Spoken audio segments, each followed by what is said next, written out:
Yes, guys. Good evening and welcome to the Hold the Vision podcast. I am your hostess. Usually it's a Mr. Sticky Fingers, but Sticky's taken a little sabbatical. Sticky's just winding everybody up and posting his memes at the minute. Yeah. So, He's funny. He is funny, he's to be a fair. funny guy. We love Sticky, but he will be back for the studio episode. So please look out for that. So this evening, I am joined by the amazing NGBantz. If you do What's not going on? follow NGBantz, go and follow his page. Because if you're not following him, I don't know what you're doing if you're not following him. Because come on, come on, your page is the page, and we love your page, man. You know your page, yeah? Your page is responsible for probably 70% of our topics that we talk about on here, and especially when I go live with the girls on Thursday, we always, trust me, in the group chat, NG bands, NG bands, NG bands. So thank you That's so good. I'm glad to hear that because that's the reason why I do this. That's why I post. I like to get discussion going. yeah, So yeah. that's good. Before we go into the topics and stuff, I do want to kind of I just want you to sort of tell everybody a bit about you. Tell them what your page is about and why you started it. Really. To be honest, originally when I started it, I started off just posting a lot of memes, Yeah. but it was because at that time I was actually quite a bad place mentally, and so Oh, I was just using it as a distraction. It was like it was weird. I was posting memes, and through posting memes, and then people laughing, and then coming back, it just helped me, lifted my mood up. So that's originally how it started, and then as time went on, when we got to like lockdown, I decided I want to try and grow the page a little, and I thought I need to find my sort of lane. And because it is all good posting memes, I really like debate and discussion. So I try to like post some like topics that are a bit controversial, get people talking, get people like putting their opinion to things, and that's just how it is now. So yeah, it's all about trying to mix a bit of fun, having fun, but then trying to mix in the serious topics here and there as well. So yeah, yeah. I think your page is great. It's uplifting. It makes you laugh. It makes you question things. It gives you like news. It's just so many aspects to it. So it's like and your page is forever growing. And honestly, like I rate you for it. I really rate you for the Oh, thank you. consistency and for the energy that you put into it. Because as content creators, people don't realize how much energy you put into it. Oh, You know, yeah. you You've you have really to got to spend think so about much it. time. Yeah, Yeah, yeah, it's true, it's true, it's true. It's not just a case of just posting whatever. Like you really have to put a bit of thought, almost a bit of planning into it, and think ahead. And then you've kind of got to be on top of like sort of events that are happening in the world, so you know things that are going to be like discussion points anyway. So yeah, yeah, it is. You do have to put a bit of effort into it, but it's fun. yeah. I enjoy it. I enjoy Yeah, it though. no, it's really good. And even the way you, because I've seen like sort of the odd post, when you post something and it might offend someone or something. I love your Mm. responses to that. And I love the way that you handle it and you deal with it like publicly, like sort of publicly in a way. Because I think there was one time you posted something and it wasn't, I mean, I didn't find it offensive. There was nothing offensive. I can't even remember what it was. It wasn't even that deep. And someone must have messaged you, but you put their response up. And you know what? It kind of softens everything that's going on. And maybe that person might see it and think, you know what? It actually wasn't that deep. It really Yeah, yeah. wasn't. I mean, like, don't get me wrong. There is times where I've posted things and I thought, you know what, actually, I've gone a bit far here, or that's a bit wrong, and I have apologized. But other times, I'm just like, oh, people chill out a little bit. Yeah. If it's not for you, just scroll past. You don't have Yeah. to interact with everything. If it's not for you, it's not for you. Just move on to the next one. Literally, I think people take things a little bit too seriously nowadays and stuff, and you've got to be sort of politically correct and all of those things. Yeah, all the good stuff, all the good stuff. But yes. So our topics for this evening. So our first topic is going to be: should you support politicians based on their race? Yeah. Um, Second topic is: under what circumstances should prisoners be freed? And then the third topic is: do appearances influence how women are perceived? And then in the middle of it, I usually give a scenario, but you posted something, so I'm going to play that. I am going to play it, and we're going to talk about. We're going to Oh get boy. right into it. The lady says that's what I do: drink water and scroll. That's all you can do. Literally, that's Yeah. all you can do. So, our first topic: should you support politicians based on their race? What are we thinking? What are we thinking? Yeah. Right about now, it's kind of it's crazy because obviously, even though it's in America, American politics dominates like just global world. So we're getting a lot of influence from over in America, and I think the way how they approach politics, it is very race based. Like Yeah. everyone's just like, you got to support Kamala Harris because she's saying she's black. There's people that are saying she's not black, and Donald Mm, Trump, he's even playing on it using the race card, and it's crazy. And then obviously with Kemi, her becoming conservative leader over here, it's just strange because obviously I don't know if you use Twitter, but yeah, a lot of people have been, it's crazy. but yeah, it's just madness. People say all sorts on there, and for me personally, like Kemi, I think you know what, she's a black woman that was born in the UK. She's done bits. She's got herself into a position of power, and I congratulate her on that. I think that is really Yeah. good. But politically, there's nothing and not one policy that she has that aligns with me. So I can't support her on the political stage, or I would never vote for her. There's probably never anything I'd ever really agree with her. But you Mhm. know what, as a black woman, I think, yeah, well done. You've done what you're Yeah. doing. But she's just not for me. And I feel like people, it's just weird at the moment. People are saying like, well, because she is black, you should really be backing her and supporting her. I don't understand how you can allow your political views to just align to someone because of their race. It doesn't make sense to me. Yeah, But, it's absolutely insane. I've read some of the tweets and I've read some of the posts on the Shea Borough and stuff, and people are saying that there was one is and it said I actually saved it because I wanted to read out the comments. If you bear with me a second. Right, where is it? So, oh, it was the Tristan Tate comment.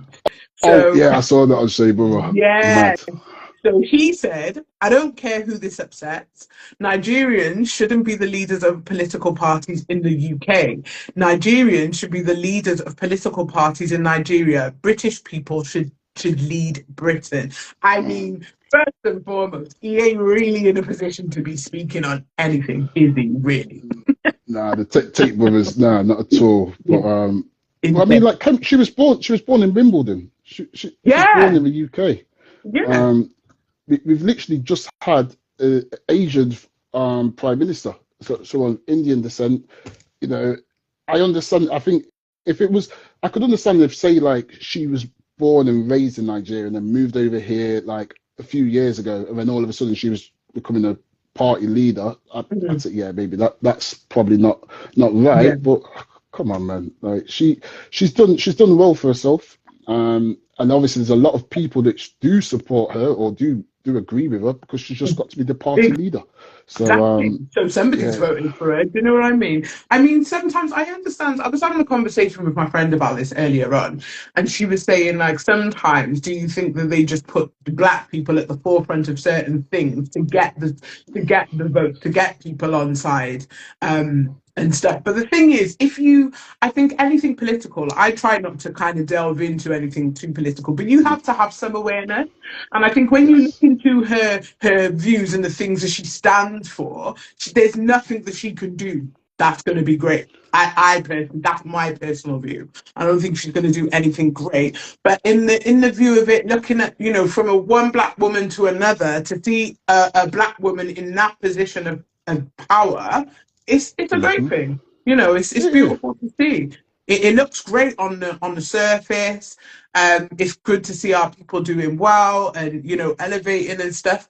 But then at the same time, I don't know. It's like Obama, isn't it? It's like everybody was yeah, backing him and rating him, but he didn't really do shit. yeah. It's like I'll be honest, I don't really know too much on what Obama did and didn't do, but I have seen comments where some people say he didn't really do much for black people, but I've seen other people say, well, actually he did, but it's just maybe not for that particular black person. He's done it for this and this sort of black person. And I think that's what it boils down to. You can't just choose race as like a monolith. There's so many different people within a race that no one's going to do something for absolutely everyone just based on their skin color.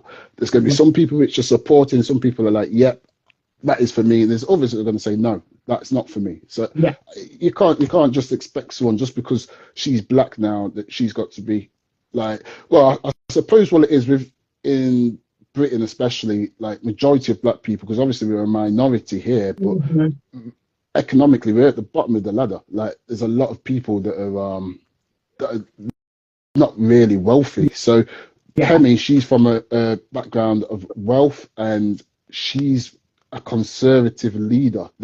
She's not really going to be supporting like people that are expecting her to be like Labour, but she's not. That's not her. Yeah, so, that's not who she is. It's not what she stands for. And it's like, you know, big T18 says you can't please everyone regardless of race. And it's so true. I mean, just because, you know, just because she's a black person doesn't mean that she's got to do everything that's going to, you know, benefit black people or I think sometimes that's how the culture looks at it. They think, oh, you know, a black person's in power, so yeah, things are going to start changing. It's nothing to do with color. It's really not. No. And also, and like I said as well, in this country, we are, well, black people are a minority.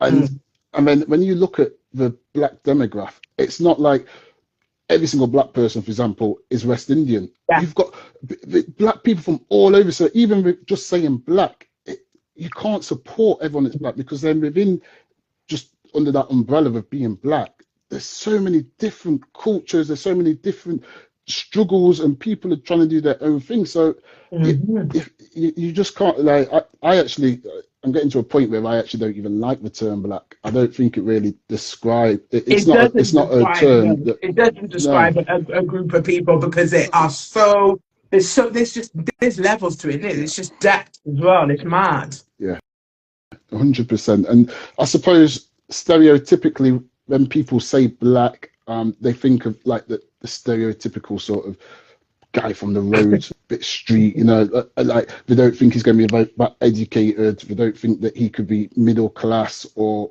even upper class. And it's just wild. It's crazy. Like when I look at well, I shouldn't really single them out, but I look at some Nigerians, for example, that have come over here, and people, if you don't talk to them and actually find out their background, people sort of look down on them and think, oh, you know what, they're just poor, whatever. No, man, they come from like money like you wouldn't even believe. Back home, they could even be like royalty. Yeah, like, and majority of them they've got big houses and they come from wealth.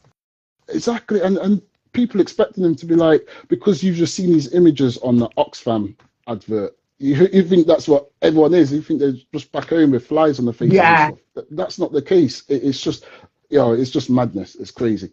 I think it's pure ignorance. A lot of people don't educate themselves about the different countries because, you know, if you speak to a lot of people, they, like you said, they do think Nigeria is a very poor place and whatever. It's one of the richest places in the world. Do you know what I'm saying? It's just circumstantial sometimes, and you know, some people come from wealth, some people don't, and then a lot of people come over to Britain to try and do better and stuff, and sometimes it just doesn't work out that way. But then, if you do look at a lot of Nigerians, like when I spent a lot of time in hospital last year, and you know, a lot of the top doctors were Nigerian. You know, yeah. My consultant who took care of me, Nigerian guy. Do you know what I'm saying? And so, you know, it's just circumstantial, and I think sometimes as a race we can be quite ignorant, and this is where unity needs to come in because.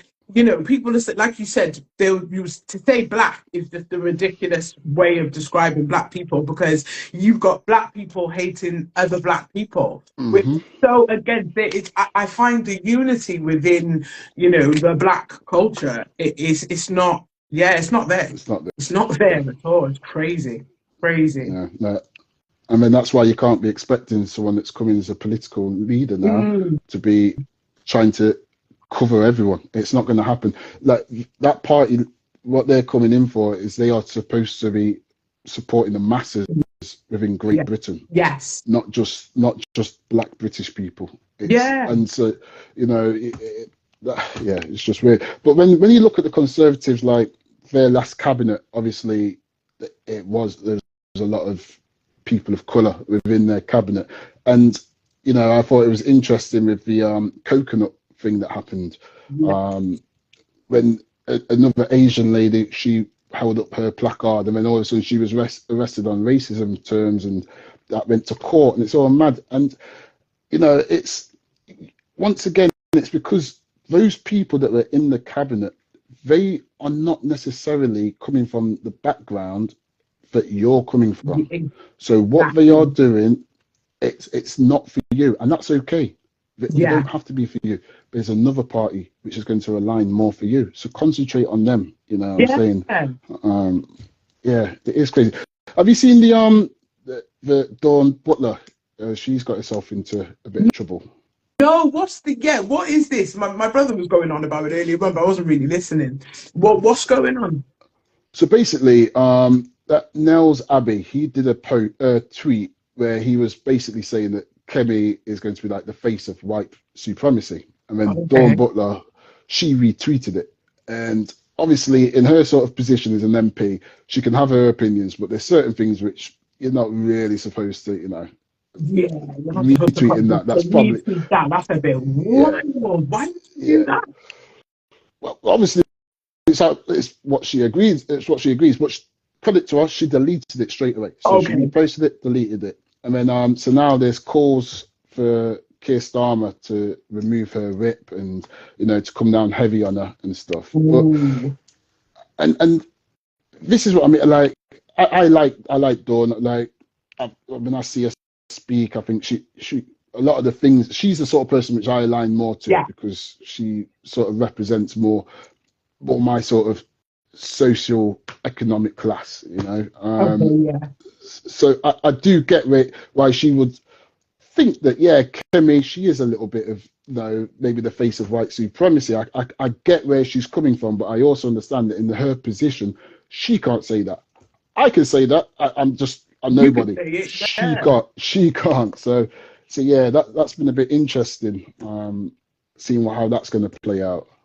I think a lot of these people who are sort of they're in the public eye in the political world, they're kind of it's almost like they're kind of forgetting their position and who Yeah. they are and what they're supposed to be doing. Because if you like, you know, I'm not excusing anything that's said or done that offends people or whatever, but they are just human beings.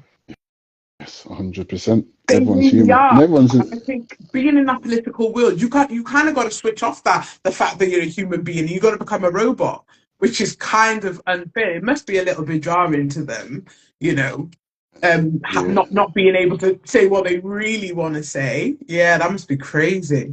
yeah. But once again, I mean, there's ways of saying things without saying them. So, and also you can say things in private to your close circle. You don't Yeah, have to go onto like something like Twitter and put it out. You know, so which is big just big out to thing, everyone. you know. So, as much as I agree with you, yeah, they are human. They can have their own thoughts, their own opinions. They have also got to recognize the position that they're in. And so sometimes maybe, you know what, let me just not put that out into public like that. Let me just hold back a little bit. Yeah. But yeah, but Oh, big up Dawn anyway. yeah, no, Big up Dawn. pick up I Dawn do though, like because her. she stands for a lot of good stuff. Do you know what I'm saying? And it's just, you know, it's a little slip up that she made. She put that out there, but she deleted it. So, but I think, but the only thing is once you put something out there, it's not forgotten, is it? It's not No, forgotten, and it's there, it sticks, especially when you're in the public eye like that, in that capacity. It's a yeah, little bit crazy. Yes, and going on to another political point. Oh my mm, God, this whole, you know, this topic, yeah, this topic, my daughter gave me this topic because she said, Mum, you have to speak on it. It's the, um, under what circumstances should prisoners be free? And a little bit of context from her point of view, what she's been really like following the Menendez brothers, the story of the Menendez brothers. Mm, And it was just like, Mum, they just need to free them because, you know, they were trigger warning abused and stuff by their mm. parents and they killed them. And I just don't know. It's just it's such a difficult one. What are your views on when should people be freed? Under what circumstances? No, like their case, like you said, is a difficult one. I've not watched the documentary, but I've followed a little bit like over the years of the things that have happened to them. And when you consider the abuse which they suffered, Yeah, um, I, I'm not saying what they did was right. It definitely wasn't right, but at the same time, it's not a straightforward circumstance. And I think at the moment what their lawyer is, or someone saying is, it should have been a manslaughter term, yeah, of which if it was, they'd have served their time, so they should be due to be coming out now. They shouldn't be on death row. yeah, But yeah, it's a tough case. I think once again, America, because their prison system, their court systems are so different. Like some of the when they get given life, that's life. They're not given just like a little 5 year sentence and a little slap on the wrist. They're coming down hard on you. So if they get it wrong, yeah. it's not great at all. They are in a horrible situation. Now at the end of the day, they did still murder their parents. They did. They did still They commit a did, crime. and they also did try to cover it up. So they have done wrong, but Yeah, then, like I say, but when you look at the circumstances around it, you can sympathise with it a little bit more, and you can understand it wasn't just a case of just being, you know what, I want to get their money, so I'm just going to murk them off. It yeah, was, I've had enough of how you've been doing me, and this is the retaliation. So yeah, it's a crazy one. But even when we look at the UK, so at the moment the prisons have been overfull. They've had to release prisoners early, yeah, which has just been a bit. It's been not controversial, but I think some people haven't been happy with it. Other people have been happy, and I think for me, prison should be a place where people are reformed and they come out and they should be allowed to. They've served their time, and you move on. You know what? Let them come back into society. If they mess up again, all right, fair enough, they go back. But they yeah, shouldn't be doubly punished once they do come out. And I feel like at the moment, people which are coming out, it's not like they're getting to come out and it's just straightforward. Some people, it's like they can't get jobs. They can't do anything. So then it they then can't get puts them back home. into that cycle. Yeah, they can't. So then it puts them back into a cycle because then they have to then turn back to crime to Yeah, survive, then gets them back inside in the prison system. So yeah, the whole prison system I think is just messed up. The yeah, whole court yeah. system and everything. Terribly messed up. But I don't know what's going on with that whole system. But there's a glitch somewhere. Something's really wrong, isn't it? I mean, it's like I was reading. I was on TikTok and there was this story, and it was um, it's two brothers. They murdered um the person that I'll say great because of the thing that raped their younger sister. They Hmm. murdered him. And do you know, for me, yeah, I'm just like that person deserve. I think anyone who does that to a child, death is an escape for them. It's an escape because they don't even have to suffer the consequences or face anything because once you're gone, innit? They But can, I yeah. just feel like under those circumstances, I feel like they need to look at what if those those two brothers have got a criminal record, what their criminal record consists of, because they have committed a crime, they have taken someone's life, but because of the circumstances, you have to have the empathy to say, you know what, it's terrible what they Mm. did. But if you were put in that position, listen, I know, yeah, if somebody did that to my child, yeah, I know what I would be doing. Yeah, yeah. It's once again, it's it's hard. It is hard because I sympathise with them. I can understand it. The only time where I feel like the vigilante and taking matters into your own hand might not be the best way to go about it. It's just in case they've got their facts wrong, and they've gone and done something, and that person, it didn't really happen the way that it did. Now, with these two brothers, once again, if it was some of my family member, I probably wouldn't think about things in a sensible way. I would, you would just go out and do what you got to do, understandably. And so it is hard to sort of, like, if I was in law, it would be tough to sort of weigh up how to sort of deal with it, because on one hand they've done wrong, on the other hand, it's like kind of get weird. It's like it's justice, but it's not at the same time, because on the one side of it, it's like you wouldn't want that person to be living and breathing and having those privileges, but at the same time, what does it solve? It's hard. What does it? Glam chat, big up Nads each and every time, guys. Go follow 100%. Nad's page if you're not following. Nad says, yes, hard to separate your emotions versus logic. It's very tough, because it's like, how do you switch off? How do you? I don't know. Nad says, but the justice system fails us all the time, and it does. And I think, sometimes when you see certain cases and you see what the person's done and stuff, and then the time that they're given, it don't make sense.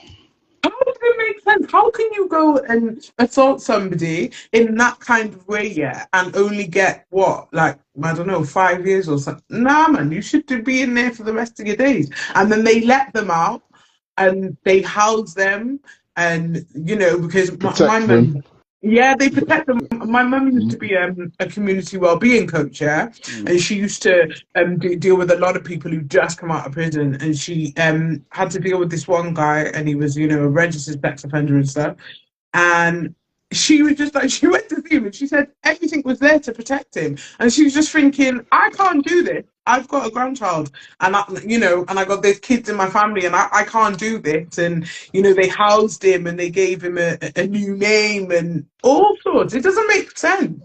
It doesn't.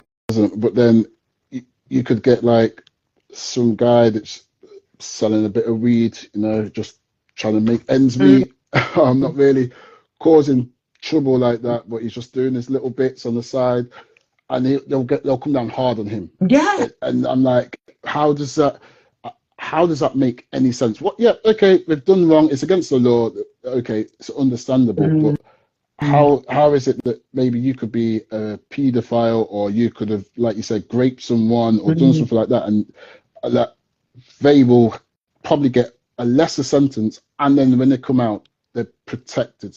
Like they get a change of identity. It just blows my mind. There's literally no logic there whatsoever. It's really weird. It's really, really weird. I never forget, my daughter's 16 now, but I remember when she was in primary school, there was a big emergency meeting called up to school, and all the children had to be sent home and stuff, because there was a paedophile working on the school grounds. Papers had got swapped, and he was there doing the gardens and everything. And I just thought, how does that happen? How does it even... how does it happen? But yet you don't pay your council tax, and they want to be slamming the book at you. You can get up to 10 years. I swear I read somewhere you can get up to 10 years if you don't pay your council tax. That's crazy. But then you could be a registered sex offender, and then you're still allowed to be where children are. Don't make no sense. And also tax money going on them to protect them and stuff. So it's... this is why I couldn't work in law, because there's no logic. British law, and some things just make no sense whatsoever. And I mean, not to really touch on it too much, but when you look at the Chris Carver case with him, for me, once again, it's a tough one, because once again, just as a black male, big yourself up, Rose. And as a black male, seeing another person that you're looking at, you think, oh, that could be me. In that scenario, just being shot the way that he was and killed, it didn't sit right with me like that. However, I do understand when people say, you know what, yeah, he was doing whatever and da da da da. But this guy was not being chased because he was a wanted suspect. They recognized the car, they didn't recognize him. Yeah. And once again, when you're in that, people are saying, yeah, but if you've got these guns pointing at you, you're just going to stop. I don't know how I'd react in that scenario. I'd like to think that, yeah, I would just put my hands up or whatever. But you know what? People are, it's a nervous situation. And they were saying that he was trying to use the car to get the officer. But when you watch the actual video, the officer wouldn't have got hit. The car wouldn't have been able to get to him. He was reversing, he was hitting cars, but he wasn't going to run over the officer. So that, to me, that didn't sit right for me. But once again, the law looks at it and says that is illegal. That's allowed. That officer hasn't done wrong, and it's just crazy. I don't get it. I don't understand it. It's one that really boggles my mind, and one that I will never really understand, because he wasn't, and do you know what I found really, really distressing as well is the amount of people that said, yeah, but he was a known criminal. Yeah, he was this, he was that. So that means that he deserves to die the way that he did. Once again, I don't know the guy. I can make an assumption as to sort of the life he was living, but once again, that's an assumption. It's not a fact. We don't know. I don't know. I don't know him personally. I don't know. What I do know is at that time, the police were not after him personally. The police were after the car. Yeah. It was a car which came up. Now, you can say it was foolish of him to be driving a car that was used in a shooting a couple of days before. Yeah. But once again, we don't know if he even knew that car had been used. Yeah. How do we know? We don't know. There's been times where I mean, when I was younger, I've been in cars with people, and I don't know what they've got on them, because I'm just getting a lift or whatever, and it's the passenger. Yeah, and they've had things which they shouldn't have on them. I didn't know. I'm just going along for a ride. You know what I mean? I'm just getting a lift. So it can happen, and I feel as if it was somebody else, like. I don't want to just say if it was a white person, because I don't necessarily believe it's just a white person, but if it was a white middle class person, then I don't think it. I think it would be treated differently. I don't think they would have just shot him like that, and if they did, I believe that the public perception would be very different to how this is being. Very different, and this is where it comes back to the whole thing about about class and about where you're from and about what you're about, because a lot of I watched a horrific video today of a young black boy getting stopped by the police and stuff. Literally didn't do anything. Go to a good school, good guy, do you get me, and whatever and stuff. Didn't do anything, and you could hear the pain in his voice, and he was so upset, and he was like, I didn't do anything. That it is, as much as it does happen to young black boys and black men, it also happens to young white boys and young white men also as well, all the time. 100%. All the time. 100%. I just don't think it's highlighted as much because they're white. Do you know what I mean? But when it's a black person, it's like, oh, the police are racist, the police are there. Listen, the police don't give a shit what colour you are. If you're black, it's a little bonus, but they don't really give a shit what colour you are. If you're from a certain background, or you're from certain ends or whatever, they're coming for you. 100% coming for you, and they don't give a shit. So I don't always think that it is, as much as it's perceived as that it's always about colour and race and stuff. It's not. It's about class. It's about where you're from. It's about high up on the chain you are. Do you know what I mean? It's not always about colour. And I'll read some of these comments out. Honey says, in this country, it's more of a serious crime to rob a bank than it is to touch a child. Totally twisted system. Big up Glam's Tan, big up Tan every time. Yes, 100%. And Nad says, It's because the learners of this world are truly into the darkest stuff. Yet, no, the leaders of this world, yes, the leaders of this world are definitely into dark stuff. And it's like sometimes I end up down rabbit holes, some of the things that I watch and go into, and it just seems so corrupt. Sometimes you look at it and you think, oh my God, sometimes I'm so glad that I literally only have one child, because I'm like, this is not a place to be bringing bare kids into. Yeah, it's tough. But you see the point where you were saying there, like what Nads had said, that the people at the top, the leaders of this world, they're into their darkness. Yes. Um, Not because I'm not really a religious person, but I grew up Christian, and I, I have read the Bible. And when you look at the Bible and you hear like the world as we know it now, Mm. it's in the hands of the devil. Yeah. The devil, it's the wicked one which is ruling the earth at the moment.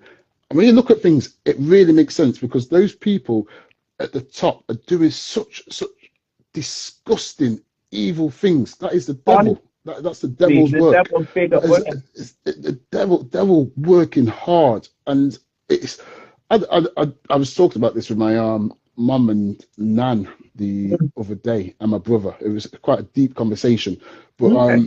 we was talking because like my mum, she's Jehovah's Witness. Okay. My nan, she's Adventist, Seventh-day Adventist. Oh, my nan was a Seventh-day Adventist as well. Yeah, Adventist. So they they have their beliefs, and I was saying, so I don't believe in religion, but however, I do fully believe that we are sort of in end times. And when you read the book of Revelations, I was so just going to much of say things, Revelations, boy.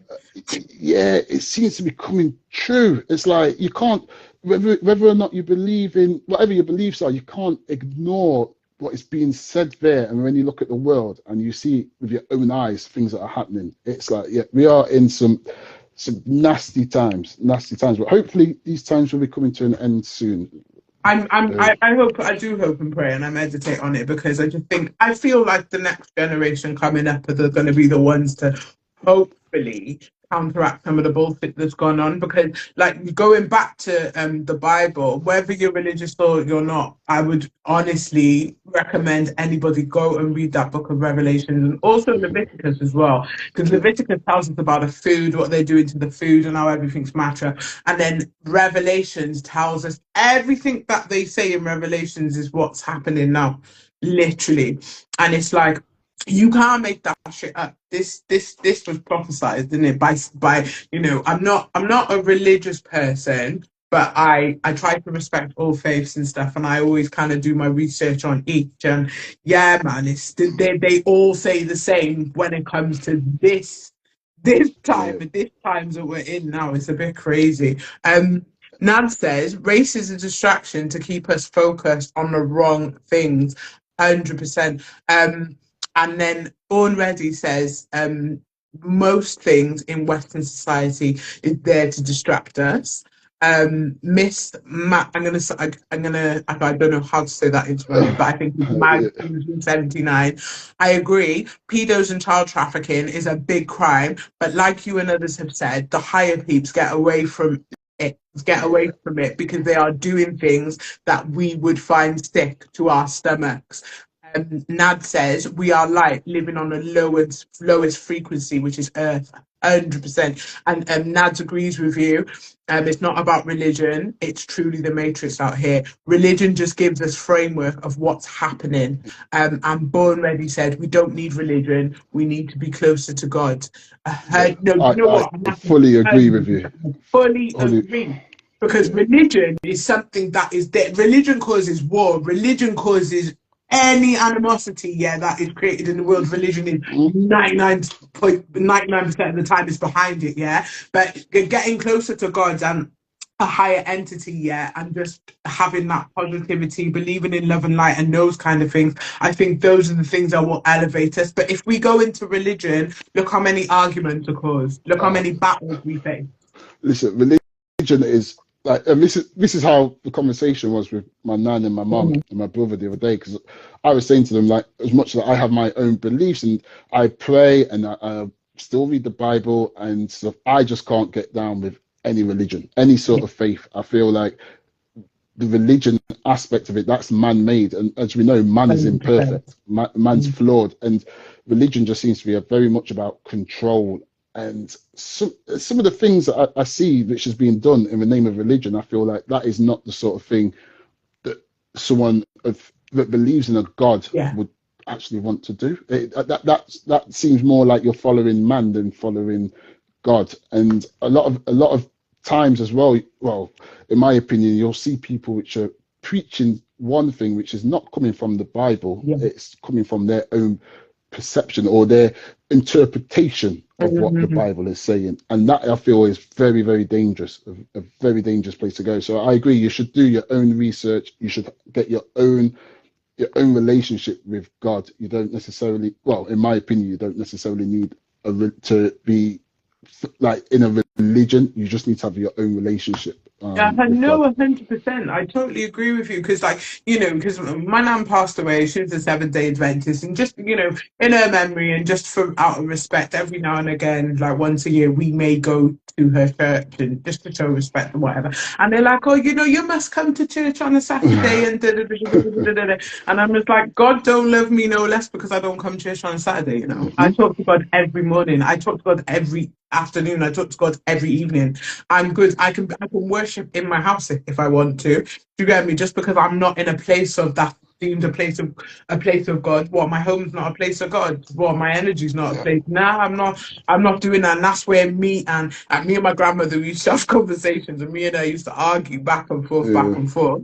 But when she was dying, she did say to me, everything that the way you have your belief and the way you hold your faith, do it however it feels good to you. Do you know what I mean? yes, It's like they say only God can judge you, innit? And when I'm at worst in my worst times, or when I'm feeling at my lowest, it's God that I talk to. When I'm feeling yes. gratitude, it's God that I talk to. When things are going great, it's God that I talk to. So I don't allow you. We mustn't allow other people to kind of impose their beliefs on us. We do have a few comments. Oh, big up DJ Sticky Fingers in the building though, because Yes, pick up Sticky. yeah, DJ Sticky Fingers. I don't. You know what? He's lucky that I'm a good vibes person, because I don't really want to big him up because he actually is freakier. But it's fine. It's fine. I'm taking over, and it's okay, Sticky. I'm gonna hold the fort until you come back. And just big up to everybody so far who's joined the chat. Oh, big up Lemon Talks. If you're not following that page, please go and follow the Lemon Talks page. Great page and great content and good energy. Nad says your heart is a place of God, Queen. Stay true to you. No, 100% Nads. And it's we have to kind of we just have to show discernment when it comes to what we allow people to impose on us, because Mm. yeah, man, because when you hear of those, when you see those like documentaries and stuff where people end up in cults and stuff, it Yeah, can be quite scary, isn't it? it's it is it's surprising how easy people get caught up in cults. Like when you actually watch it and you watch like documentaries and you're thinking to yourself, how did you get caught up in that? But it's very manipulative and Very. brainwashing. Mm. And this is what I find is a lot of the time people, when they go on a journey, it could be a low point, and that is when they decide they want to try and draw closer to something, or they're going having some troubles, and because of at that point they're lowering themselves. I find a lot of religious people will jump on them, Yeah. and like I feel like times when I was walking through town and you get some of the church people coming up to it, and it's like I understand you're trying to preach your word and you want to do good, but the way you're going about it, I don't think is the best. It's not like you're trying to help the people. It's more like you've got a hidden agenda and you're preying on certain people. Yeah. Um, and obviously that's not everyone. I am being a bit general here, but a lot of time people, when they're going through something at a low point, maybe they've just lost someone or something, Mhm. and that is when a lot of time these church people jump on them, and they really, really, at first it starts off nice, like, yeah, we're family here, but it can get quite dark with some some churches and how they go on with people. No, But 100%.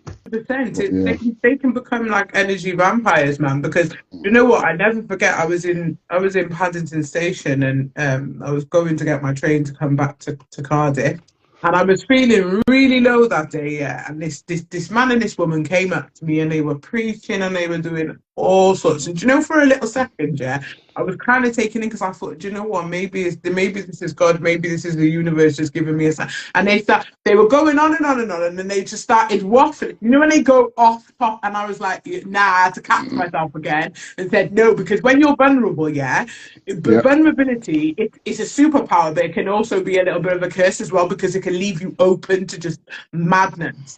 And if you're in a certain mindset on a certain day at a certain time, people will catch you. You know. yeah. It's true. It's so true. So true. Yeah. You know what is? What's your thoughts on so parents when they have their children, Mm. bringing the child into a faith? Like, what's your sort of thoughts on that? And the reason why I'm asking is, once again, in the same discussion, I was saying I think like faith is great, Mm.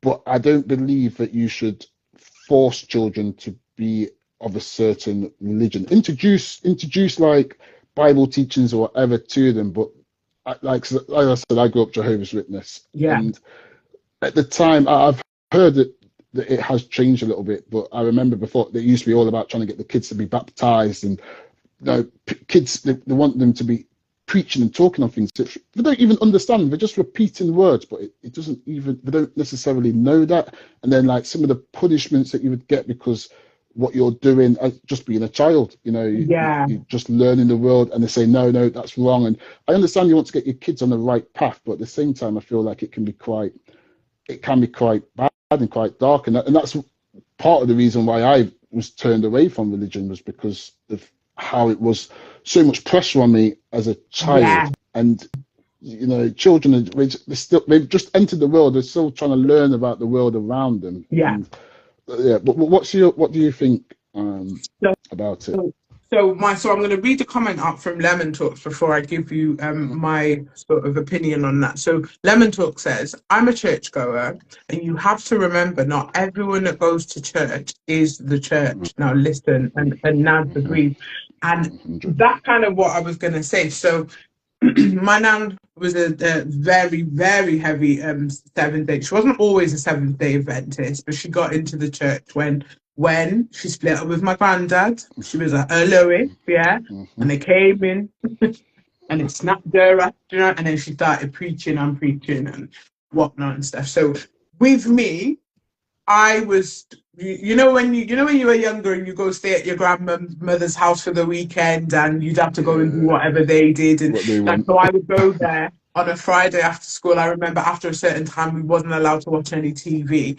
We did get to a point where we could watch like sort of Bible videos and stuff and whatever.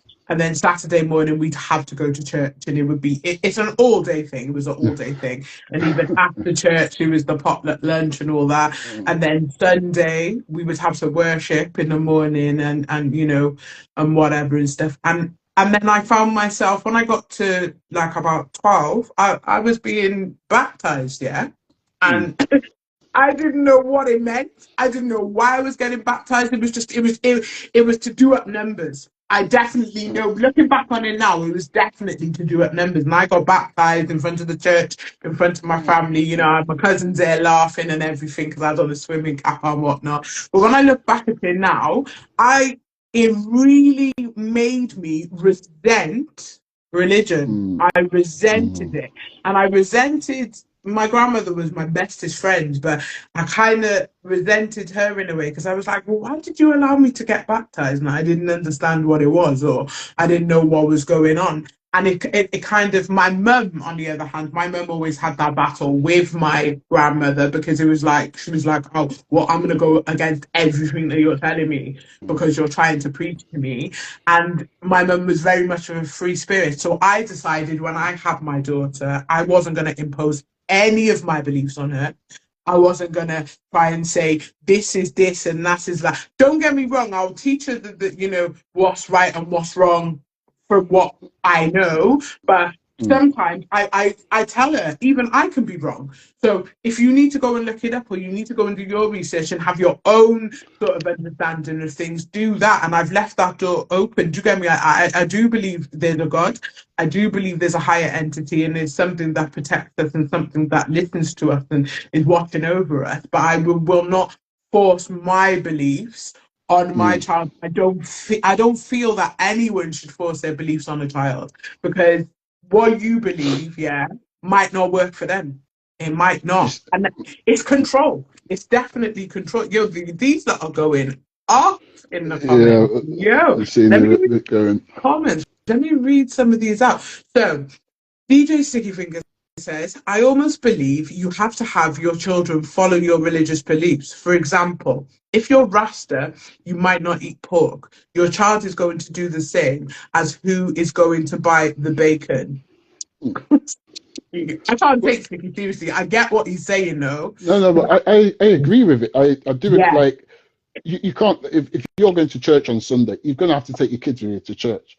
And that's not what I'm saying. I don't think that's bad, but it's when they can almost they force you when that child doesn't even understand what it is that they're doing, and mm, it's like they expect you to be following. That's where I'm a bit like it's a little too much. I do think that teaching your kids about some principles, some faith, I don't think that's a bad no, thing, but I don't feel like you should be forcing your kids to be getting baptized and to be dedicating no. your life to God, and they don't even understand what they're doing. They don't even, that's what That's I the mean. They where I'm don't get getting to. what it Yeah. means. Mm, 100% they don't. And it's like, I can understand what Sticky's saying about the Rasta thing, because like, you know,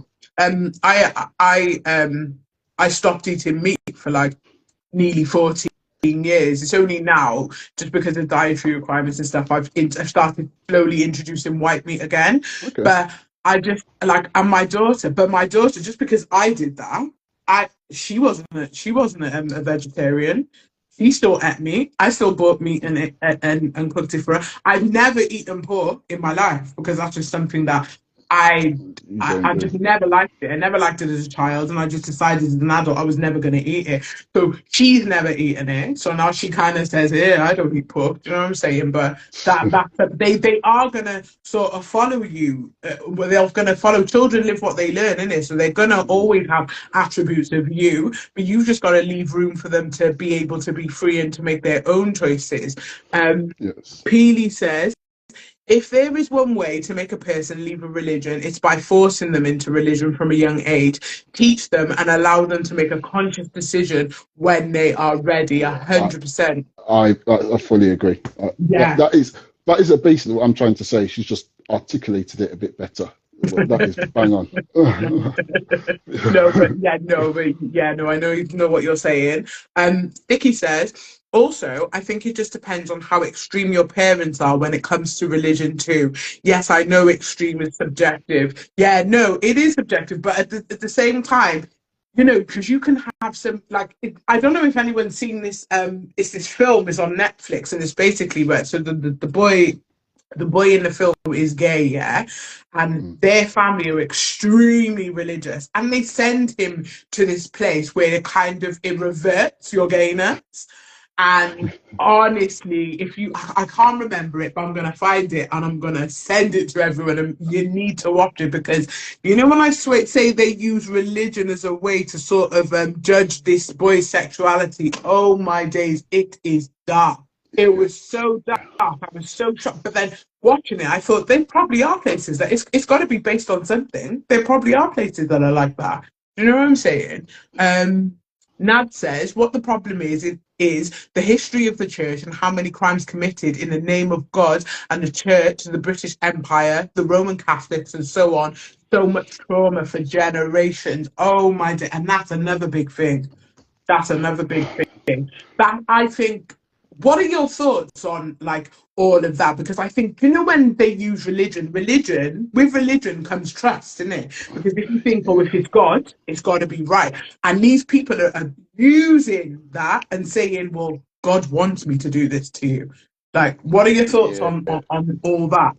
Like when I think of like extreme cases. So you get obviously Islam extremists, you get Catholic extremists that will go out and they will commit terror in the name of God. I feel sorry for the person which goes and does that, because that person is usually, like we were speaking about earlier, one of those vulnerable ones that have been very brainwashed, and they've used the religion to push it. Once again, I don't believe it's God which is making them do that. I believe it's discussing individuals that are brainwashing these people and using the religion to push an agenda for something else. So that's why I feel like it can't happen. Like I was saying to my nan, I was like, let's say we went to war with Germany again, for example. I'm going out now. I'm going off to war. I'm pretty sure I'm believing I've got God on my side, but yet that same person on the other side that she's shooting back at me has got God on his side. So who is it that's got God? Because we're both about to kill each other, and that's against the Ten Commandments. We're not supposed to commit murder. So which one of us has really got God? It don't make sense to be fighting in the name of God. You know what I mean? When you actually word it like that, man, that's pretty deep. That is really, really deep. Lemon Talk says, yes, Peely, that's what I do. I teach my children and tell them it's their choice at the end of the day. I believe my faith is the only way, but they need to come to that themselves.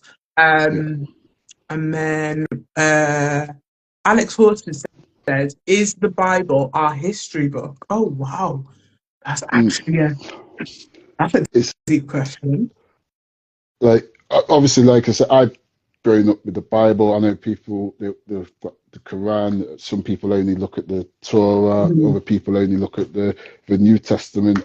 I think, like, for me personally, I think you have to read both the Old Testament and the New Testament. But that's what I've grown up on, and I believe that we are being taught things that were happening thousands of years ago, the exact same things are happening now. And I believe it does teach you principles, and it does allow you to get through, navigate yourself through this world. So yeah, I think in a way the Bible, to me, it is history, and history repeats itself all the time. So I, as I said, the Bible for me, that I'm sure if there's someone else that grew up in Islam and they've got the Quran, I've never read the Quran, but I've been told that it's quite similar to the Bible. Very similar. Yeah.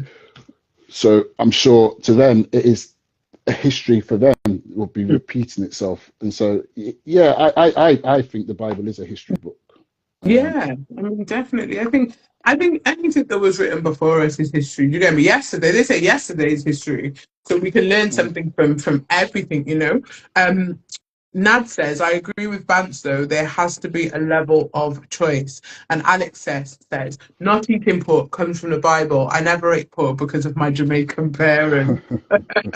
I feel you there. I feel you there. Trust me, I got into my family. So my family are from Jamaica, Antigua and St. Kitts, isn't it? So it was a bit of a madness, because you got one side say you mustn't eat pork, then you got the other side, they'll be there yamming pig foot and it's crazy. Trust me, I came from a very, very, very mixed background. So I just grew up confused. So I just had to have my own way of thinking. Because I thought, if I listen to you, I don't know where I'm going to be. Yeah, it could be crazy. So Nad says to Alex, no, it's a J's being used to oppress. However, if you can use your own discernment, there are moral teachings to take from it. Yeah. I think that's with the. Hang on, sorry. It's the same.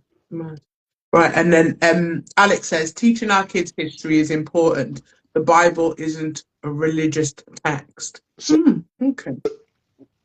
Because I know Alex, I see him comment often, and he comes with some good comments on posts, and I'm assuming he is a Christian, or if he's not, he's studied Christianity, or because things he comments. So, Alex, I am interested to see what to you, what is the Bible? Like, if it's not a religious text, what do you think the Bible? I don't. You may have actually said this further down. I've not read all the comments. I know.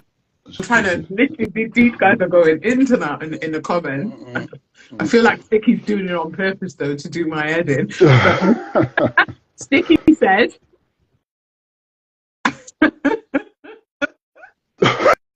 I should also add that Rastaman don't eat pork and cat. Sticky, that's a lie because you got locks and I heard what you do. Oh boy. Oh dear. Yeah, I outed you on a big live, you know. He just wants the attention. He wants the attention, 100%. Lemon Talk says, Nads, the worst thing is they hijacked our religions and made it theirs. Alex says, all religion has blood on their hands, not interested. Okay. He also says, man-made teachings. I agree. Yeah. And this is it. This is what I mean. Do you know faith? Religion, I feel like is very man-made. Faith, you can't make that up. Yeah, it's true. It's true. But Alex, once again, just just an understanding. Are you saying that with the Bible, because if we're real about it, like it's just a copy of like what the Egyptian faith, like if you look, they've just copied the Bible and they've taken older stories and they've just wrote it into that what we know now is it 66 books or whatever, but there's obviously books taken out. So is it that what you're saying that there, because it's not the original word as to what it was, why it's man-made teachings, or am I just looking into that too deep and gone completely the wrong place to what you was getting at? No, Alex, give us your thoughts on that because you're saying making some very valid points in the comment section. Miss Mags UG79 says, I was raised a Jehovah's Witness as well for the first 16 years of my life. My parents being strict Africans as well, it was all too much to deal with. And yes, I did rebel at 16 to get away from it. And then there's that. Yeah. There's that as well. Because that's what I did. I rebelled against religion because I was like, it's being forced on me. I feel like it's just being thrown down my throat. Yeah, and this is why I'm saying, like, I do believe that the kids, it's good to have them, like, while they're young, bringing them with you to church. You know what? Let them learn about the Bible or whatever the faith is. Let them learn, but just don't force the religion upon them. Yeah. Like, you've got to allow them the flexibility. When they get a little bit older now, when they get to their teen years, if that's not for them, I don't think you should be like pressuring them to keep coming with you or telling them they've got to do this, they've got to get baptized. Allow them to go and do their own research, because if it's about faith, like you're saying, and you're trying to instill the faith into that child, then they're going to go away, they're going to do research, and they're going to be like, actually, no, what I had originally, that was right, and they're going to come back, and they're coming back for themselves, not because they're being forced to do it. So that's why I just don't agree upon the forcing of the children. Yeah, the force is a bit too much. And Lemon Talks has made a great point saying if they read their Bibles, though, then they'll see that they're being misled. And this is what I mean. If they've got the sense to kind of go and do their own research, like we were saying, and go in and read what they need to read themselves, they'll think, oh, okay, so with them, my parents are telling me this, or my grandparents are telling me this, but the Bible says. Do you know what I'm saying? So they've got to be able to kind of work it out themselves. But I think if you catch them really young, they don't develop in that way where I think they've got to be a bit older or really switched on. Because remember, children, we can mold them. We can really mold them. You can catch them at a certain age and you can get them to do whatever you want them to do. And I just think that it's, when it comes to religion and stuff, it's quite unfair. You know, when you see these children, they don't want to be a part of it, but they've got to be because their parents say so. But they're going to rebel later on down the line. It's quite sad, really, because if it's introduced from a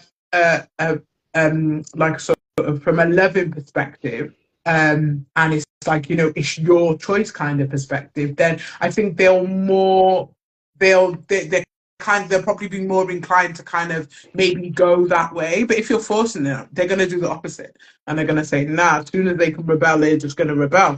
Alex has made another few points in the comments. He said, West Africa is majority for Jesus. East Africa is majority for Allah. Yeah, because it's the different continents and stuff, and then obviously you've got some who are Muslim and then some who are Christian. Lemon Talk says, yes, Alex, it is. They stole it from us. Trust me. Research it. Lemon Talks also says those Jews in Israel now ain't the real Jews. Yeah, do you know what? I Yeah, actually agree with that, yeah, though. You know, yeah, yeah. I do agree. I'm not gonna lie, I'm trying to not go too deep into it, but I do agree. Des Smith 91 says, if Christians these days went by the Old Testament, they wouldn't eat pork. So much got changed in the New Testament. Okay. Um, Lemon Talk says the Bible is a history book specifically for Black people. Trust me. And then, welcome to everybody who's joined as well. Nad says to Alex, the history of the church, including the Bible, is used to oppress, including the dictionary, believe it or not. The English language keeps us in a lower frequency, in a slave mindset. That's another good point. Ooh, Um, Alex says, I believe we descend from Abraham, Isaac, and Jacob, which would make us Israelites, also known as West Africans or Black folks. And then Peely says, religion in the Bible is very touchy for me. We were not there when the Bible was written, and with the way leaders and religious leaders are, I find it hard to believe what has been recorded. They are people in influential positions, so they're going to take advantage of that. And Nad says the most protected people on this earth. Um, yeah. We're not supposed to say that word because you'll get done for being anti-Semitic. But yeah, they are the most Oh protected. yeah, that word. Sorry, Instagram Yeah. and the metaverse and that. Sorry about that. Innit? Please don't cancel me. And then Feely says, like Chid says, I respect people's beliefs, but it's not something I can follow. And you know what? And that's Yeah, okay. I think that's if good. you, as long as you can show respect, yeah, when it comes to people's different beliefs, 'cause everyone's gonna have different beliefs and different faiths and whatever and stuff. I think it's just when you try and force it onto other people and you try and I don't know. Alex is saying, according to history and what's written in the Bible, our people are the only people who matters being a true Israelite. Dicky says this is a bit like the film, The Book of Eli, being able to use religion to control you. Great film, by the way. I've never watched it. It's one I do need to watch. I'm terrible when it comes to films, No, you but need to go I've been told I watch need it. to You know watch that. what? It's, Yeah. it's only because last year I had so much time on my hands. Yeah, I actually watched a lot of films that I'd never watched before. And the Book of Eli is a big one. The Book of Eli and the Book of Clarence is amazing as well. Absolutely amazing. So such a good watch. If you haven't watched that, guys, go and watch that. Lemon Talk says we need to mold our kids, or the world will. It's either us or them. Oh, what are your thoughts on that? So once again, I agree. You should obviously you've got. So when I'm saying like we're not forcing religion upon your children, Mm, I'm not saying that you shouldn't you shouldn't introduce them to anything. You shouldn't like teach them anything because I do believe that there's good principles which are taught and instilled in people from mm. young. So if you're having a religious text and you're learning certain things, I believe that is great. But then I, I I just don't believe in the actual religion aspect of being forced and saying that your child has got to follow this particular faith or whatever. If when they get to an age when I believe it will be around a teenage sort of age when they get to there, I think you should encourage children to go and do their own research Mm. and go out and see what is best for them, what aligns, what is the best faith for them, because each person is an individual. And in my opinion, I believe that we are all connected to God. What God's it's I suppose it's a bit like looking at a spiritual energy force that is inside of me, is inside of you, and is inside of the higher being Yeah, is God. So you've got to allow people to go and have their own relationship with God and find their own way, and that way may not be your way. yeah, It could be something else. And I think that should be all right. But like you were saying about the forcing the things, I always think of it like this: like my mom, she alcohol was never something which they hid from me. Like Okay. I was allowed from like 5, 6. If we was having like a meal, Mm. I would get a little glass, a tiny glass of baby sham, for Okay. example. And Remember baby shower? Oh my yeah, God. little baby. So then I would feel like part of the family, you know. And I'm not getting there. I'm not getting drunk. I'm not saying that she was letting me get smashed, but it wasn't ever like seen as something that was so special Mm. that by the time I got to my teenage, all the people I went to school with on a Friday night, their thing was going to the park and just And getting getting alcohol, just getting drunk masher. and getting mashed. I never did it. I think I got drunk. I got drunk once, and even on that one time when I did, I told my mum what I was going to do. Yeah. I didn't have to hide it, Yeah. because it wasn't seen as anything that was like, oh, it was just like, oh, it's just normal. Yeah. I don't need to go. So I didn't ever feel like I had to go and abuse it and had to go and try and get smashed because and then try and sober up before you get home and do all Yeah. that madness. I never did that. But then when I look at the some of the families that were really strict and really hard line with no, you can't have this. Some of them turned out to be like the worst alkies, the worst Yeah. druggies, the worst everything, and that's why I feel like you should, and bringing it back to like the religion aspect of it, introduce certain principles to them. If you're going to church on a Sunday or a Saturday or wherever it is, yeah, take them Mm. along, let them understand their faith, but don't say to them, listen, you've got to get baptized. Listen, you are Yeah. going to be doing this, and this. No. Just say, you know what, when you're of age, you make your own decision. If it's Yeah. for you, excellent, I support you. If it's not for you, excellent, whatever is for you, I support you. You know what I'm Yeah. saying? Because Yeah. that's just how I feel on it, though. So No, I love the and I love the way that you explained that because like this it was the same in my family. It's like, you know, my granddad always has a little rum or something and mm, whatever. My grandmother, she wasn't never a drinker, but my mum always had a little rum or whatever. And if it was like, you know, special occasions and stuff, they say, oh, you know, you can have a little drink or whatever. Even if it was just like white wine and lemonade or whatever, you can sip that. And do you know what? By the yeah, time I got to my teens, I didn't want to. I don't drink now. I'm not a drinker. Like I'll smoke sometimes, but I'm not a drinker, and it's like, and I feel like when I look at a lot of my friends, oh my God, they used to get intoxicated, like they were yeah, stealing drink, and you know they were doing a madness at a young age just because they weren't allowed to do it or they weren't introduced to certain things. Like in France, when you're 14, you can have a glass of wine with your food mm, and stuff like that, and I think it's a good thing because I think if you allow children to, you know, have that sort of that choice at those kind of ages, they're gonna know not to abuse it, or mm, they're not gonna wanna like sort of overindulge in certain things. And it's the same with, you know, if you introduce them to something, you can give them an insight, and then they can make up their own mind whether it's right or wrong. But if you're ramming it down their throats, they're gonna be like, mm. nah, I'm going against this. So go Definitely against. going against. Alex says conversations like these are needed to thank you both. No, honestly, do you know what? I love where this conversation has gone because these are the type of conversations that we do need to have. Um, as well as I always say, it's amazing having you know, conversations about, you know, the relationships and all that side of it. But it's Mm, good to have conversations that actually, as much as relationships do relate to life and stuff, but these kind of conversations really do relate to real life situations. You know what I'm yes, saying? So yeah, man, it's 100%. good. Yeah, no, it's good. I'm not gonna say that word that's in the comments because I ain't getting cancelled. Alex said, yes, it's never thoughts, but again, it's too obvious for us to completely ignore. But again, bro, I love Alex. I actually love Yes. Alex. So I don't know if you see his latest comment.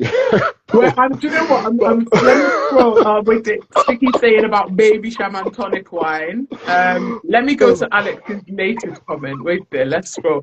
So Alex says, wait there. So let me go to Peely. So Peely said, if you are forced to do something, it becomes unappealing and something you don't want to be a part of. Sticky says, Grandma used to give us a cap full of tonic wine before. Remember that? Remember the cap full of tonic wine? yo, It was either noni or metatone tonic, and I used to be like, oh my God, we used to act drunk and everything. It was fun. But Alex says, I was told not to bring. Oh, wow. Hold on.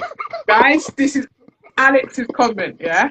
I was told not to bring home a white woman. And when I got older, I ran to them, learned the hard way. I'm screaming, Alex, you're not serious. You are not serious. Now, but that's guys. So talking about women, yeah.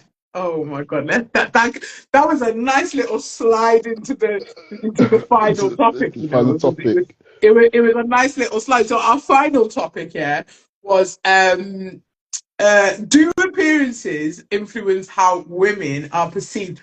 But before that, yeah, I'm gonna play a clip. So, Mr. NGBantz posted a clip, and this clip caught my eye, and this clip caused bare drama in my household. Yeah, like I had friends over, and everyone was. I was like, "What's this?" And everyone was kicking off, and the conversation was crazy. So I'm gonna play this clip, and then we're gonna chop it up, guys. So.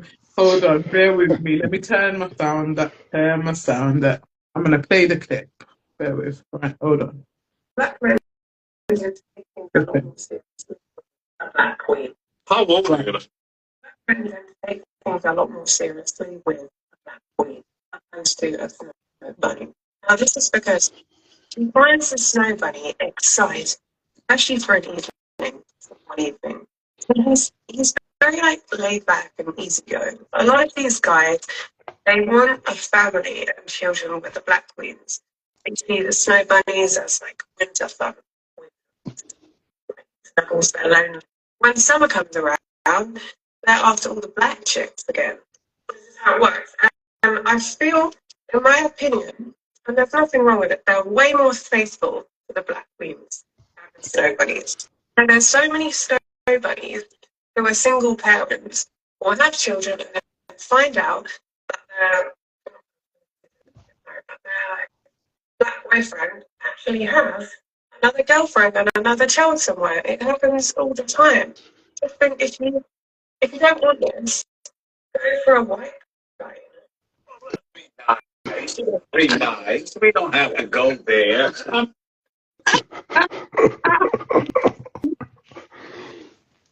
You know what, right? Let me just say before we get into it, right? Let me just say this is like one of those posts. So when I post things, I post. Sometimes I'm trolling. Sometimes I am just posting because I think this is just going to get a mad reaction from it. This is one of those that sort of fell into that sort of category. So it wasn't because I necessarily believed what she was saying. Yeah. Although I must say that there can be some elements of truth to what she was saying, but it was really just a troll thing. But the comments were mad, as expected. People went. The comments were entertaining, but all I remember is just I was sitting in the room scrolling, whatever, and then I come across it, and I was like, guys. I played it and everyone was just kicking off. So when I played the clip, there was a mix of there was two white women, and then myself, my mum, and my daughter. And my one white friend said, "Why?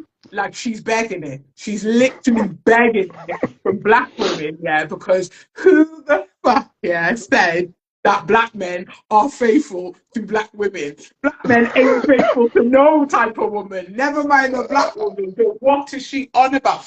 And then I had to really sit with myself and think to myself, was there any truth in what he's saying? And me personally, no, I just don't think there was.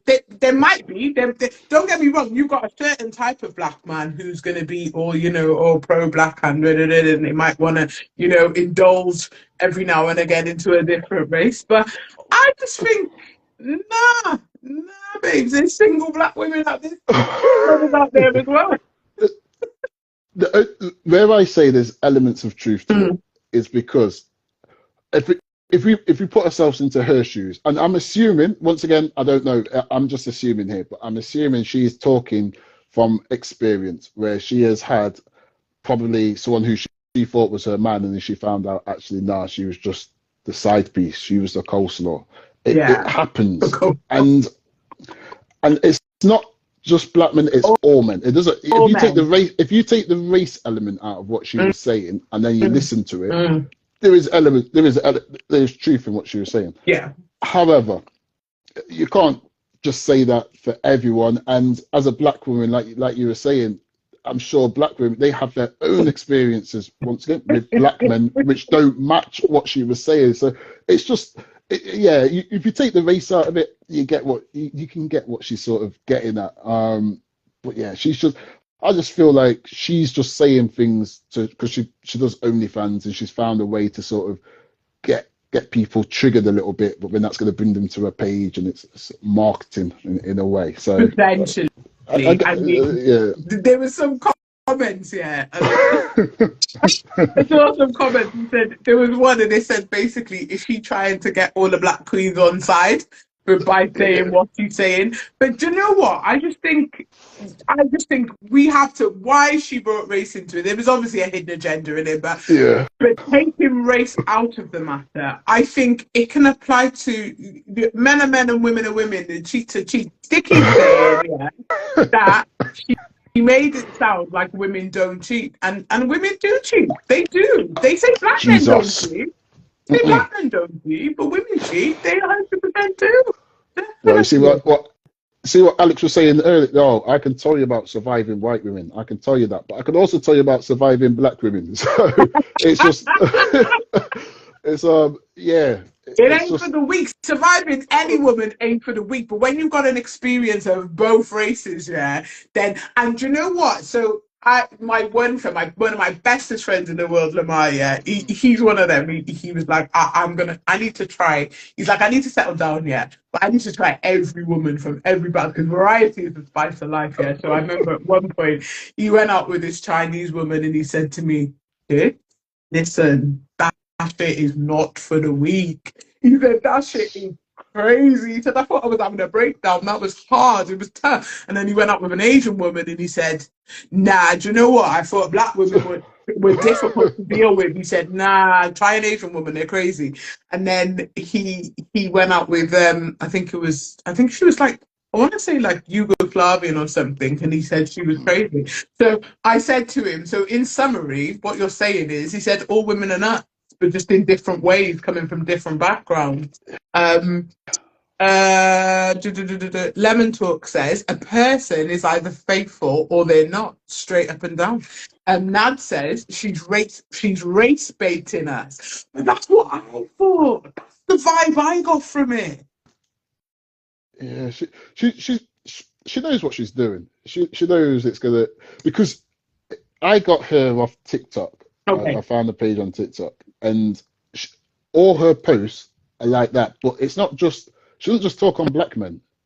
She's got takes on like Latino men, Asian men. So she's doing it. She's trying to trigger people because she knows that it will bring people to a page and she'll grow. I don't necessarily agree with that way of marketing, but it's what people do. I just thought it was funny, especially when we got Dr. Umar Johnson in the country as well. I thought it was a great time to post. God. Nah, do you know what? When I saw the post about Dr. Umar today, and I'm not even gonna lie, straight away I thought of you, and I was laughing. I thought, I wonder if she's seen it yet, because you've got to repost that. Because what my guy saying? What was he saying? He wants to get himself a black. He said. No, so the one he was saying that no snow bunnies, he was going on about you're not allowed snow bunnies, and then he was going on about the black women in the UK. Dr. Umar, he forgot his mission. I've not seen it. I need to catch up. I'm behind. I'm not seeing. Please catch up. Repost. And just, I saw it and I definitely thought of you. I thought, yeah, I'm waiting to see it on NGBantz page, because you know your comment section, yeah. As opposed to like the shade bros and stuff. I enjoy your comment section more because the way people go in on your comment section is absolutely hilarious. If I ever feel down and I want to pick me up, I'll just go in your comment section, man. It's fun. It's we do get some good characters comment. Yeah, very good characters. We got some more comments here. So Miss Magjuji says she just wanted more black men. She just wanted more black mans to black her out for her own. Oh my God, I'm so done. I'm so done. Lemon Talk says, in regards to my friend Lamar, he sounds like he's the problem. He is. He is the problem. 100%, he's definitely the problem. But yeah, guys, in the comments, let us know what you think about that clip.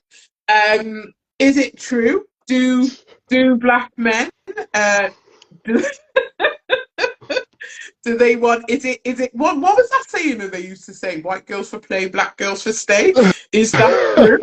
Is that even a thing? Yeah. I don't even think it's a race thing these days. I've never like, but you know what? Like, growing up half in London, half in Cardiff, it's so strange because in London, it's like all the black boys that I was around, all the black men, they love black women, absolutely love black women. But the black men in Cardiff, they don't.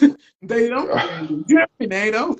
And if they do, it's because they're older now and they've learned more about the culture. And I mean, at the end of the day, people can't help what they're attracted to. I think if you're just attracted to a person, you're attracted to a person. But there are people out there who are just attracted to a colour. Yeah, this is something I can like just digress slightly, but I can talk on this because growing up, like I went to my mum purposely sent me to the school a little bit further away because she was like she didn't want me to go with all the, as she said, all the black people because I'm just going to get myself in trouble. So she thought she was smart.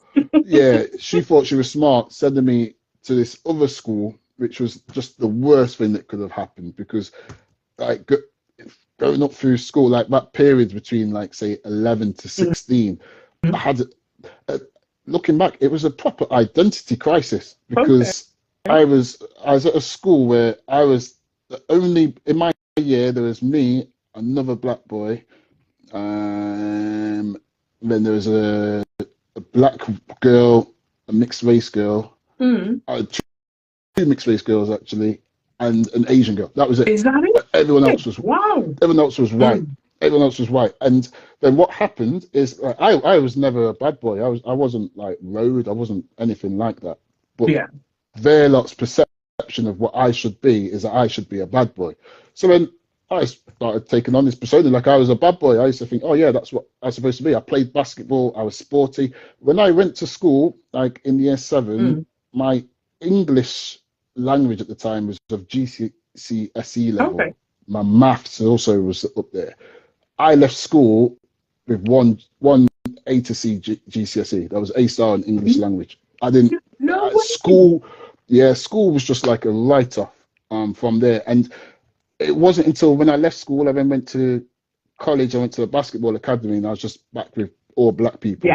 Like my team was black, and I found myself because I remember even it was at a point where I feel uncomfortable being around just all black people, even like, unless it was like a family party. Yeah, unless it was like a family party or something. But if I walked into an environment and it was just all black, I'd feel uncomfy, and because that was my environment that I was in. So then when you're in that environment and your environment rubs off on you, so the standard of beauty, like I'd like my famous women like Nia Long, she was like my girl, and Vogue back in the day. I was like, I love them, but your day-to-day women, I was looking at the girls I see at school. They were white. That was what I was like. That was what should be a standard of beauty. And it's not until I got a bit older, and then when I went to Jamaica, that changed. I went to Jamaica at 19 for 4 weeks, and that completely changed it. I was just like, nah, change your outlook. Everything. And but what you were saying about the guys in Cardiff, because there's less black people around, it is almost like you, without realizing it, you start to take on the identity of your environment, unless you're a very, very strong person, which often a lot of people aren't, especially when they're younger and you're still trying to grow up, you're trying to find yourself, you get influenced very easily. But whereas in London, obviously, like the black population, they'll be around, that you'll be in an area with lots of black people, so then that's what you're used to. So naturally you're going to be growing up like, oh yeah, that's that's what I like. To me, my only perception I had of black women was my family. Then if you think about it, yeah, and my mom, she was there to Yeah, discipline me. yeah. She. So in my mind, when you're hearing, oh yeah, angry black women and da da da da, I'm like, yeah, it's You true. feel it because you're being around That's one. yeah, that's my mum. I wouldn't want to. Oh no, I couldn't be with someone like my mum. That was too stressful when I'm older. You know what I Yes. mean? Because Yeah. and it's almost like you learn self hatred without realizing it. Yeah. Um, and so I get what you're saying about the guys in Cardiff, Hmm. why they would be more likely to be drawn towards the white women that they're around, whereas the guys in London, they're more drawn to people. They're just what they see. They want their black queen.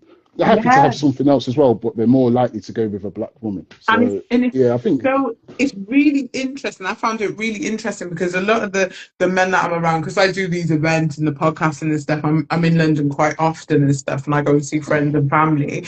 And the black men in London are really like they're like, oh my God, I'm so interested and you speak so well and you're not and you speak to them and they say, I'll never fuck with a girl from my ends, or I'll never mess with a woman from my ends. They're crap. And I'm like, wow, you speak of these women so badly. And they're like, yeah, because they're crap. And then when, my friends, male and female, when they come down to Cardiff, they think it's all great. They're like, oh my God, the black people have got so much manners. But then me living here, I'm like, they really haven't. They're just probably just being nice to you because you're from a different place. You know what I'm saying? It's like when people say they go abroad. Like when I went to, I remember the first time I went to Jamaica. Oh my God, every man there loved me. Do you know what I'm saying? I was their dream. Do you know what I'm saying? But I'm like, it ain't like that back at home because that's not reality. Jamaica is not reality. Them man are chatting bare shit to you, yeah, because they want visa or they just want something, innit? There's never, but then at the same time, I just think that when somebody's different, especially when people hear my accent and they're like, oh, they can't really place where I'm from and stuff. They're like, oh, it's just different, so they'll mm, naturally gravitate towards it. And then when they spend time around me, they probably think, oh, certain attributes, you are the same, or there are certain things where I just think. Even with me, like being in high school with mostly like white boys, like to be honest, most of the black people that were in my school, I was related to anyway. And then it's like I would gravitate towards white boys and stuff and whatever. But then later on in life, it was only until I traveled and I went back to London and lived there for a while. I was like, oh no, I actually, black men are appealing to me as well. It's not. I think it's about people. I would say, because people say what's your preference? But I was like, preferably, yeah, I would want to, end or be with a black man. But you never know. I could drop him and end up with a white guy. I'm on that. Do you know what I mean? Like, it is what it is. Lemon Talk said, night guys, this has been a fantastic combo. Stay blessed. Good night, Lemon Talks, and thank you so much for joining. And Sticky says, I honestly believe as soon as we mention race, it's a problem. You might hear a white woman say she only dates black men, for example. yeah, As big soon turn as off. those That words are no, said, it's a problem. Don't date, Sticky says, don't date me because you like black men. Date me because you like me. Sticky, no one likes you. They're big only dating facts. you for your looks.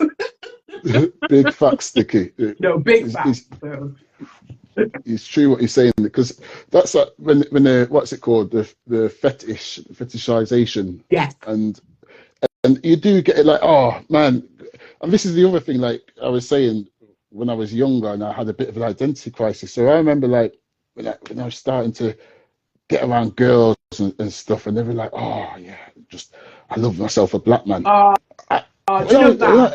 Fetishizing and a black man, disgusting. yeah, Disgusting. and it's like I'd think to myself, wait a minute, is she actually liking me, or is it just because Because you're she black. wants a black guy, and I'm the only black guy that she's around? It was just it was weird. It was weird, and yeah, and that I can't stand it. If you like me for me, and I like to, I think I truly like people because I like them. I've when you look at my dating history, I've had all like it's hard to say like what my type is Mm, on the physical sort of looks because I've had mm, variety, but mm. it's because I'm more attracted to the person The rather than just looking for a person. certain look. Yes. Yeah. I was going to say that, and that's what I think. For the majority of people can have their preferences. I've got no problem with that. But do you know what? I think if people started looking at people as people and as what their personality is like, as opposed to what they look like. I think a lot of more people would be compatible with other people, because going by this whole look thing, or what we think is our preference, and then it can go so left so quickly. And just touching on what you said, you mentioned about, certain women only dating you because you're a black man.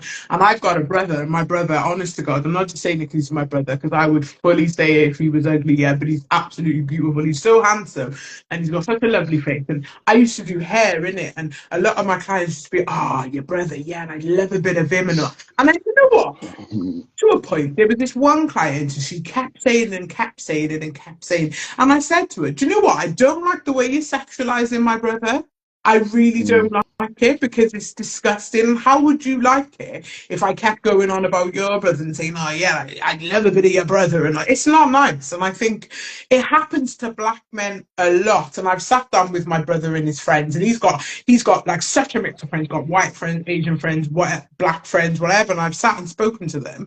And the black boys and the mixed race boys of that group have said how they go out and they literally, women throwing themselves, like touching them up and doing a madness. And they're saying, like, if we did that to them, it would be crazy. Yeah. Oh, mate, trust me. There is a huge double standard there, but I won't go off on a tangent. But yeah, I agree. But there is, women are just as bad as men. They are. In that. They are. If not, 100%. if not sometimes worse, especially like, I don't even want to say it on a live, but there's a certain type of woman, yeah. And it's like, oh God, sorry, that thing's going off. There's a certain type of woman, you know, them old Benidorm kind of type. Yeah. Women, yeah? Like, yes. And I can't. And I'm the type of person, do you know, if I'm out and I see a certain scenario going on and there's like black boys there, and I'm just like, I feel that I have to defend them, because you can see they don't want to say anything, because if they do, it's going to be, oh, you're being aggressive and you've done this and you've done that. So I feel like I always, because I've got a brother and I've got boy cousins and stuff, I always feel like I have to kind of stick up for them, or step in that place and say, yeah, stop it. Stop doing that. Because you will watch some women, they'll go feel them up and do all sorts. It's crazy. Alex said Becky's, yeah, but Alex, listen, my middle name's Rebecca, yeah, and I sometimes get called Becky, so yeah, you need to change that statement. But he also says, we're the salt of the earth and we can't help it. Most nations want us, from friends to relationships. Alex? You need to, if he's happy to, you need to get Alex on one time. I think he would be a good guest for you. Alex, I'm going to follow you. Alex, I would love to have you on as a guest, because you know what? He's given some good I love his comments, and I love his tone of the comments as well. So yeah, it would be great to do a live with Alex at some point. Even any comments on like, I don't read every single comment, but I will try and catch some, and he usually comes with substance with what he's saying as well. Like, he's definitely given substance to this live. Do you know what? I didn't, because I knew it was going to be a great live, because it's always, I remember we've done one before, and it's always been great. But this one, it was really nice to have you on, because it was meant to be a few of us on tonight, and then the other two people couldn't make it. But I'm kind of glad it went this way, because it's the conversation, and we've been able to go into depth and sort of go off on different sort of different avenues. And like Alex was saying earlier on, these are definitely the conversations we need to have. And this is when I kind of rebranded this podcast. I wanted to have these type of conversations because I think they're really needed. Alex also says, I'm a fan of NGBantz. He's a cool brother, and I wouldn't mind this. Appreciate it. Alex, I'm going to follow you from both my accounts, so make sure you follow back, and we'll definitely chop it up and have a discussion. But do you know what? So at the end of every live, I always ask my guests to give a few words of wisdom. So, Mr. NGBantz, what are your words of wisdom for this week? My word of wisdom is, it's going to be probably, you know what? Yeah, it's an affirmation that my brother reminded me of the other day, and it's one which I used to send to him when he was away, we will say, and it resonated with him. But it was what your mind can conceive and believe it can achieve, and so Yeah, say it again. yeah, what your mind can conceive and believe it can achieve, and that came from I believe his name's W.C. Clements or something like that. He was a guy back in the 60s. He wrote a book with Napoleon Hill, Wow. who wrote Think and Grow Rich, and that's where I got it from. And I used to have that written down on my basketball that I used to shoot with, getting reps up every single day. But it really is true. Like if an idea comes to you and it's something you can believe it's meant for you, and you can go out and you can do it. So yeah, 100%. If you can see it in your mind, you can hold it in your hand. I'm a very firm believer in the universe and the law of attraction. So yeah, that quote was very fitting. I love that. W. Clement Stone. That's his name. W. Clement Stone. Clement Stone. That's amazing. Yeah, man. That's some good words of wisdom for us this week. But Miss Mags UK 79 says, very good podcast, and yes, I agree, more discussions are needed. But guys, I just wanted to thank you so much, you guys in the comments, because without you lot, been good. The comments are that's what I love. I love when everyone interacts in the comments. The comments have been amazing. So big up yourself, and Kirk, thank you so much again for coming on. Me. Thank you for having me. It's been a pleasure. You're always welcome. We're definitely we're all going to have to link up at some point and do a studio podcast as well. Yes, so I'll be very much down for that. Yeah, that'd be good. Definitely put that in the diary for 2025. It's going to be lots of studio podcasts. I'm really excited because I've been inactive for like a year. I've just been sort of building up my strength again. But I'm back, and I'm not going. God is good to me. So it's good to see.